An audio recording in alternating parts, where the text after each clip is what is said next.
Welcome to the Abrams Boxing Show, powered by Last Out Media and brought to you by www.15rounds.com, the worldwide leader in boxing news. Also, Abrams Boxing PR Media and Broadcasting, the industry standard for boxing media relations and play-by-play broadcasting. Also, check out www.abramsboxing.com, Abrams Boxing on YouTube, as well as M. Abrams Boxing on Twitter and Marc Abrams Boxing on Instagram.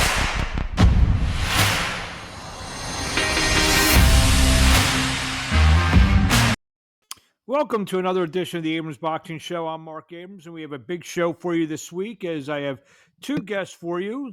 We will have Chann, Thonson, and Justin Biggs, who both got big wins on Saturday night. On Tuesday night at the Troubadour, Nashville, Tennessee, as part of the Country Box show, the first show that was televised all over the country on various cable and satellite networks. I had the pleasure to do the call with Albert Hainsworth, so I talked to the two big winners, Chann Thomson and undefeated Justin Biggs as well. Let's get right to the news of the week. The middleweight Chris Eubank Jr. went to 33-3 with 24 knockouts as he got a little redemption, a lot of get back as he stopped the WBO number 2 ranked middleweight in the world, Liam Smith. Now 33-4 and 120 knockouts. Eubank stopped them in round 10 of a, mostly one-sided fight at the AO Arena in Manchester, England. Brian McIntyre, who trained Chris Eubank, and we'll get into Brian McIntyre's situation, very bad situation. We'll get into him in a second. He trained Eubank for this fight. Had him in great shape, a great game plan, and Eubank just was terrific in the fight. He hurt Smith. I think he dropped him 12th. He dropped him twice during the fight, and it was just a one-way traffic during the fight. Eubank dropped Smith in round 10. And the bout was waved off after a follow-up flurry at 145 of round 10. So we'll see Chris Eubank Jr. maybe getting a big shot, but I don't know if he will have his trainer with him. And like I said, we'll get into that in just a couple seconds. WBA number 14, lightweight, Chann Thonson went to 15-0 with 12 knockouts. He scored a third-round stoppage when the corner of Nikolai Buzolin threw in the towel. That took place Tuesday night, the Troubadour in Nashville, Tennessee. Chann Thomson, a lot of people saw him fight about a year or so ago on Showbox.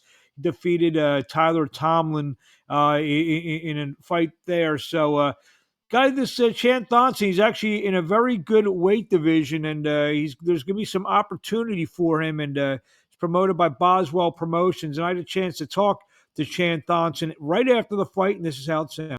Fresh off a third-round stoppage tonight, Chann Thonson is the new WBA Continental America's lightweight champion. Stopped Nikolai Buzolin.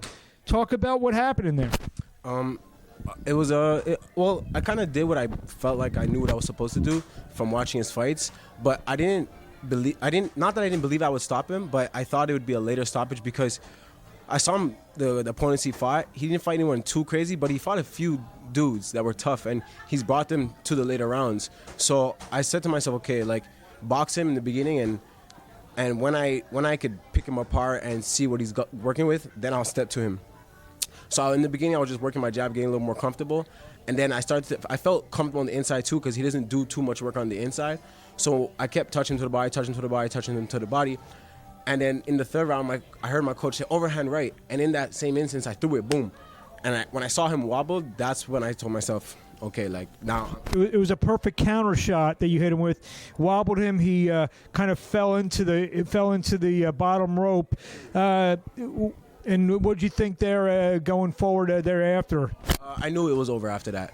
I knew it was over. Actually, no, I'm wrong. I didn't know it was over. I wanted to get him out of there because I knew he was tough and I saw him jumping. So I said, okay, I know he's hurt. He's just acting tough. So let me unload on him a little bit while being smart, obviously, and then see what he's gonna do after that. And then I hit him. At one point, I hit him, but I think my back was blocking the ref from seeing how he staggered a bit.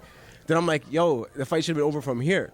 So when he went on the ropes, I kept touching him. And Did the ref wave it off or did it? The towel go. Okay, that's what I thought. So when the towel came, I was like, all right, perfect. Were you surprised at the corner throwing the towel? Yes and no, only because at that moment, even if he did survive the barrage at the end, I was too comfortable with him. It would have been over. You know, it probably would have been worse. He would have maybe take 10 more big shots. You know, that would have put him down and put him out. So they did what they had to do. 15-0 now, 12 knockouts. WBA Continental America's champion. Gets you probably a nice ranking by the WBA.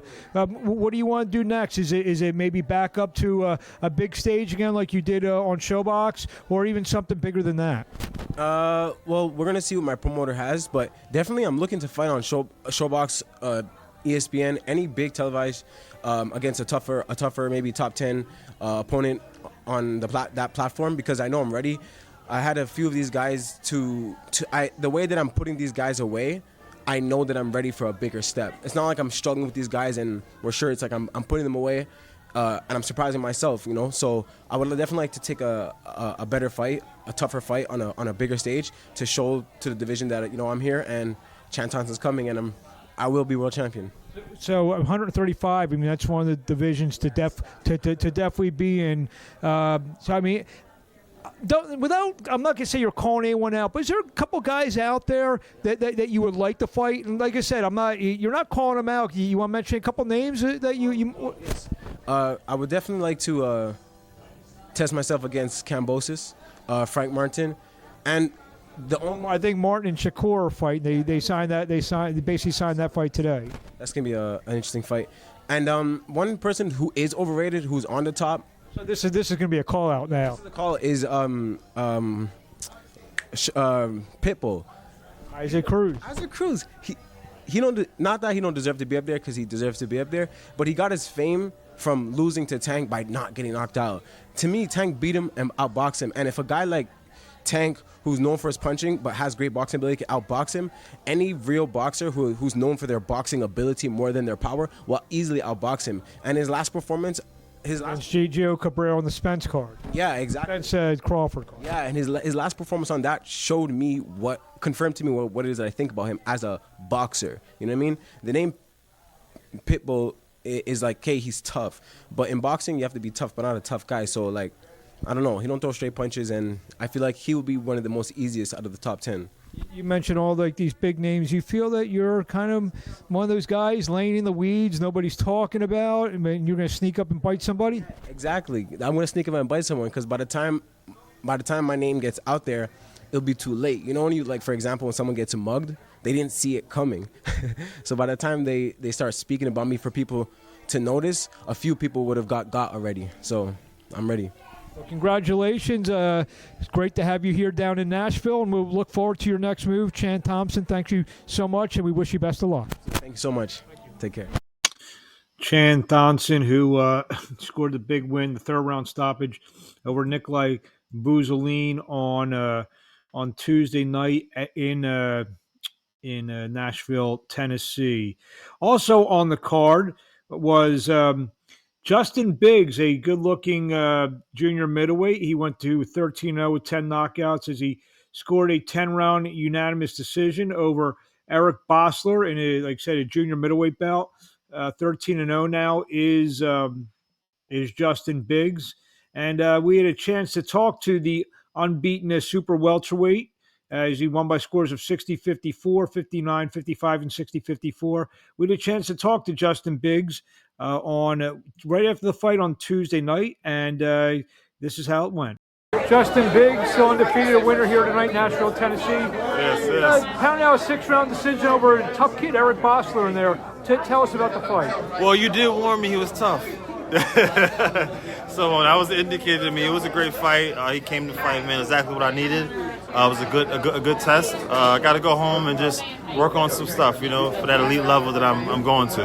Anything in there surprise you tonight? He took a lot of shots. a lot of good body shots. And he was, he's a good puncher. His record did indicate how actually good he was and how tough he was. So, I believe in the second round he hit you with a decent shot. Yeah. I don't know if you remember that. He get your attention a little bit? Yeah, he definitely got my attention. I give him a lot of credit, and these are the fights I feel like that are gonna help me get to the next level. Being hit, being touched to the chin, touched to the body. A guy, you can't just hit him and he goes down. So I appreciate this. 13-0. What are you looking to do next? I'm looking to go to Colombia in 2 weeks and fight for a WBC FECA belt. Win that, get in the WBC family, and then go. After that, work my way up to all the big names in the sport. Do you feel like maybe you're fighting after that fight, whether it's a show box, something on the zone, something on Top Rank, or something like that? Yeah. I'm looking. I know that God, my Lord and Savior Jesus Christ, will do all the work. I have to just keep coming and looking spectacular, and everything will find me. Without calling anyone out per se, is anyone you feel that a type of fighter that you have to beat in order to get maybe that next level? You have some one or two, three fighters in mind? Man, I mean, pretty much anybody in that top 15, that's the dream come true. So anybody who's willing to fight, let's do it. Make the fights happen. What do you want to say to the fans in closing? I want to say to the fans, thank you for watching. It was a beautiful night of boxing today. Thank you, my guy, for doing this interview with me. And everybody follow me at Big Time Bigs. And I just want to thank God for letting me come out the ring, me and my opponent come out the ring safe. If I'm not mistaken, we'll see your brother next month. Yes, we'll see my brother, my little big brother next month. There you have it, Justin Biggs. Congratulations out 13-0. Wins on Country Box tonight. Yeah. We'll see you soon. Absolutely. There we have it. It's a little different video format. I'm sitting here in the background, waiting for the video to finish up. So there's Justin Biggs. Some news of the week. ESPN announced on their website that the WBC lightweight title fight between Shakur Stevenson, 20-0, 10 knockouts, and Frank Martin. The deal was reached for the vacant WBC belt before a purse bid. A possible date could be November 16th in Las Vegas, or I think that's going to be the date. It's going to coincide. It could be a Thursday night fight to coincide with the Las Vegas Grand Prix that's coming to Sin City. I was just in Las Vegas. That city's, the city is actually working around this Grand Prix. It's crazy. There's all kind of constructions on the road. The traffic is not great in Las Vegas. Another date could be December 9th in New York City, but that's Heisman Trophy. We know that's the Teofimo Lopez night, so maybe that could be a date as well. As we mentioned before, Brian McIntyre ran into more than just some trouble as he was arrested at the Manchester airport attempting to leave England after working the Chris Eubanks Jr. against Liam Smith. The British TSA allegedly found a loaded gun in Brian's luggage. He'd been charged with possession of a firearm and possession of ammunition for a firearm without a certificate. McIntyre is going to be held in custody until at least October 9th, so he's going to be in jail for at least a month. They'll have a hearing. And UK's got some of the strongest gun laws in the world. I was reading something, 5-year minimum sentence could be up to a 10-year minimum sentence. And then if there's additional charges that have something to do with it, it could be like a life sentence. So Brian McIntyre, who's been on a tremendous run, obviously with Terrence Crawford defeating Errol Spence in July, the big win with Eubank. He was probably the leading trainer of the year candidate, and this is going to throw a big hurdle into everything. Forget about his career for a second, it's his livelihood and his freedom. And so we'll see at least October 9th is the next time we'll get any information as it pertains to Brian Bomac McIntyre. The venue is set for the October 14th fight between Janabek Alum Khanala, 1409 knockouts, and Vincenzo Gualtieri, 21-0-1, 7 knockouts. That will be for the WBO, which Janabek has, and the IBF, which Gualtieri has. Middleweight championships is going to take place at the brand new arena, the Fort Bend Epicenter in all places, Rosenberg, Texas. Yeah, I know you guys had that in the pool where some big unification fights are going to happen, especially one between a guy from Kazakhstan and a guy from Italy. but it's going to be Rosenberg, Texas. It will take place, like we said, in October, and it will be for the Unified Middleweight Championship, Janibek Alimkhanallah and Vincenzo Gutierrez. 10-round lightweight bout will be the co-feature bout. We'll get Keyshawn Davis, 906 knockouts, taking on Nahir Albright. We'll get Albright on the show before that fight. Good step up for, obviously for Albright. Albright's been in the ring with some good fighters. Jermaine Ortiz just got the big win over Carlos Balderas in Las Vegas. Davis, the hot shot, Olympian, and should be an interesting fight for Keyshawn Davis taking on Nahir Albright as the co-feature to the middleweight unification fight. In a welterweight fight that will take place October 21st, Alexis Rocha, 23-1, 15 knockouts, will take on Giovanni Santillon, 31-0, 16 knockouts. That's going to be October 16th at the Forum in Inglewood, the Kia Forum, got to say that, in Inglewood, California. It's always the fabulous Forum to me, where the Lakers and Showtime made their hay. And speaking of Showtime, I guess got the series on HBO.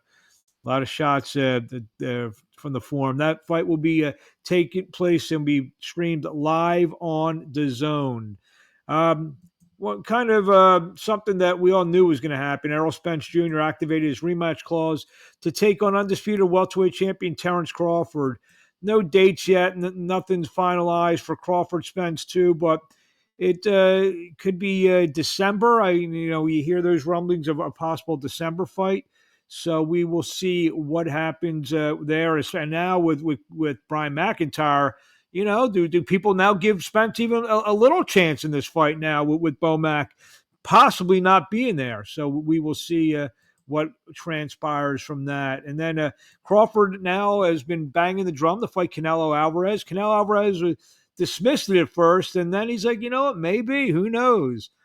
And I have an interesting take on that fight. So if that fight ever gets made, I'll have some strong opinions on that. I kind of like, depending on when it happens, I think Terrence Crawford can win that fight.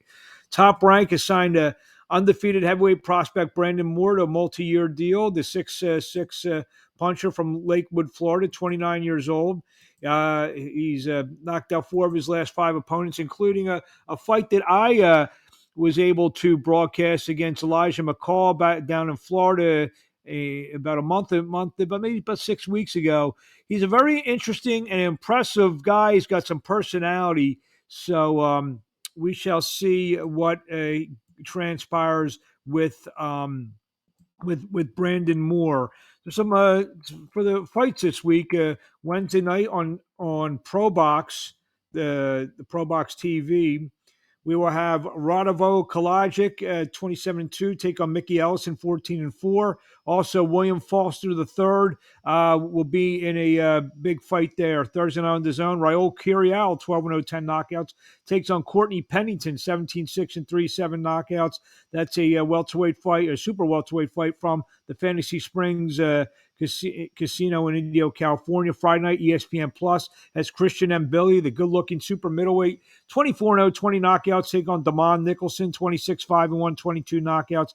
That'll be from Casino Lac Le in Gatineau, Quebec, Canada, a place where I broadcasted many fights for Wealth TV and Wealth of Entertainment years ago. It's actually a pretty fun place, the Casino Lac Le in Gatineau, Quebec.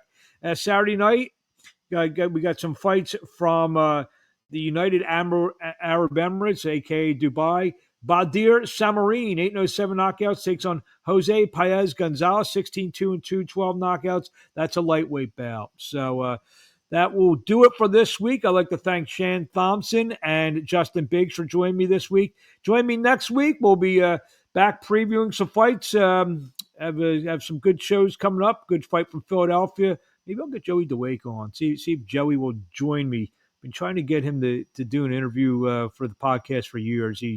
I don't know why he's been ducking me. So we'll get Joey DeWake or some other fights going on next weekend as well. I'd like to thank everyone for joining me again, and we'll talk to you next week on the Abrams Boxing Show.